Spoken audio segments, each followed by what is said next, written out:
Penguin Random House Audio presents Free Speech, edited with an introduction by Brettschneider. Series editor, Brettschneider. Read for you by Minka Wiltz. Series Introduction. On November 9th, 1989, the Berlin Wall fell. 2 years later, in December 1991, the Soviet Union collapsed. These events, markers of the end of the Cold War, were seen by many as the final triumphant victory of democracy over authoritarianism and communism. Political scientist Francis Fukuyama famously declared the era to be the end of history, suggesting that Western-style liberalism was the ultimate form of human ideology. There was a strong consensus, at least in the West, that liberal freedoms were necessary in any society. But since then, that consensus has been shaken. In the 21st century, democracies have crumbled across the globe, with authoritarian leaders grabbing power and eroding traditional rights protections.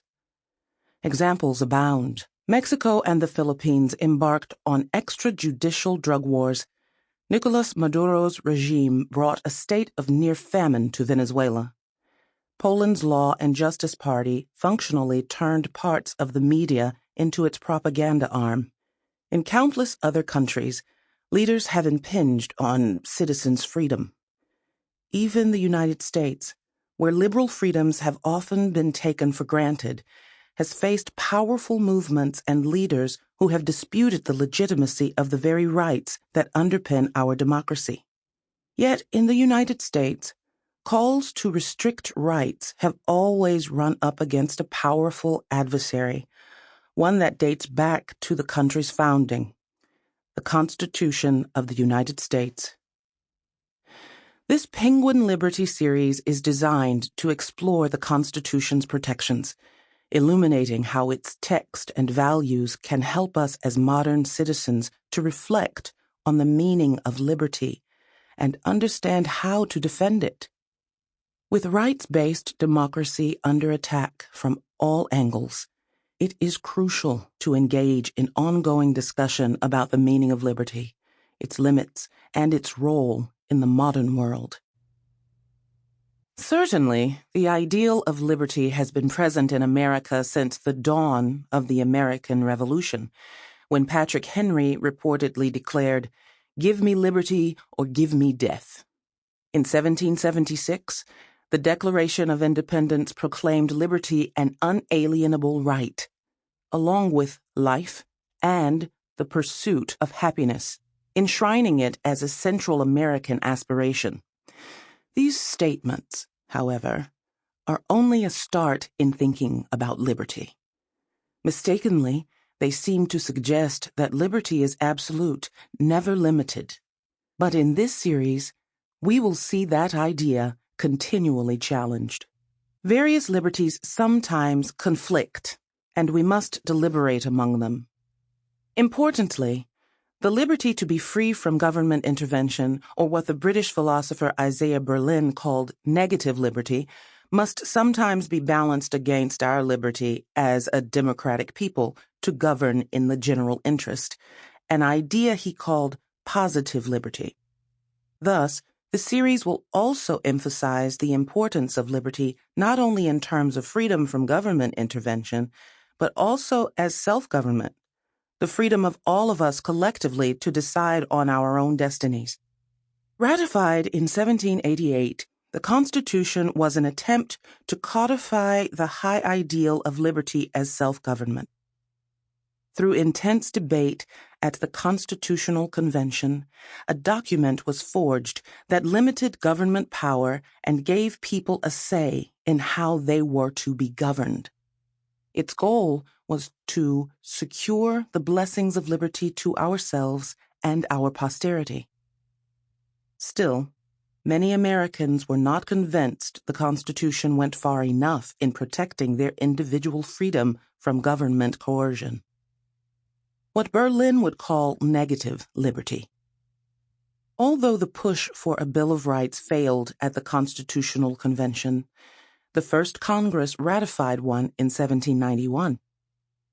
These first 10 amendments to the Constitution focused largely on securing individual liberties. Just over 4,500 words long when originally passed, the U.S. Constitution is the shortest written governing charter of any major democracy. Its brevity belies its impact. Ours is the world's longest surviving written constitution.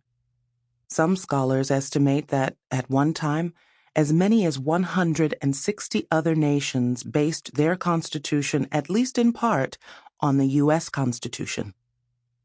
The United Nations Universal Declaration of Human Rights from 1948 overlaps significantly with provisions of our Bill of Rights. Individual freedoms that are our Constitution champions inspire peoples across the globe. Of course, the original Constitution protected liberty for only a restricted few. As written in 1787, the Constitution did not explicitly outlaw racialized chattel slavery. Almost 700,000 black people were enslaved in the United States at the time of its founding, a fact that the Constitution did nothing to change and tacitly allowed. Article 1 prohibited Congress from outlawing the international slave trade until 1808, and the 3/5 clause cemented Southern white political power by having enslaved people count toward political representation without allowing them to vote. Not all the framers wanted the Constitution to be tainted by slavery. James Madison and Alexander Hamilton, for example, thought slavery morally wrong. But they were willing to compromise this conviction in order for Southern states to ratify the document they so cherished. Thus was born America's original sin, a legally sanctioned system of racial oppression that persisted formally until the Civil War. Only after an estimated more than 600,000 Americans gave their lives in that bloody conflict was the Constitution amended to outlaw slavery, guarantee equal protection of the laws, and establish that race could deny no citizen access to the franchise. Enslaved Americans were not the only ones left out of the original Constitution's promise of liberty. Women were guaranteed no formal rights under the Constitution, and they were deprived of equal political status until 1920, when suffragists finally succeeded in amending the Constitution to guarantee women the vote. In the founding era, the vote in many states was restricted mainly to white male property owners. These significant failures are reasons to criticize the Constitution, but they should not lead anyone to discount it altogether. First, the Constitution has demonstrated a remarkable resilience and capacity for change. In each of the cases described above, the Constitution was later amended to attempt to rectify the wrong and expand citizens' rights. Second, and perhaps more important, the Constitution's deepest values have often inspired and strengthened the hand of those seeking justice. That's why Frederick Douglass, himself a former enslaved person, became an ardent supporter of the Constitution, even before the passage of the post-Civil War amendments that ended slavery and provided equal rights. In his 4th of July oration in 1852, he praised the Constitution as a glorious liberty document, but added a crucial caveat. It protected liberty only when it was interpreted as it ought to be interpreted. Douglass believed that while many saw the Constitution as a pro-slavery document, its text and values supported broad protections for freedom and equality. Douglass's point, though delivered more than 150 years ago, inspires this Penguin Liberty series. The Constitution is not a static document, nor is it just a set of provisions on paper. The Constitution is a legal document containing specific rules, but it also gives voice to a broader public morality that transcends any one rule.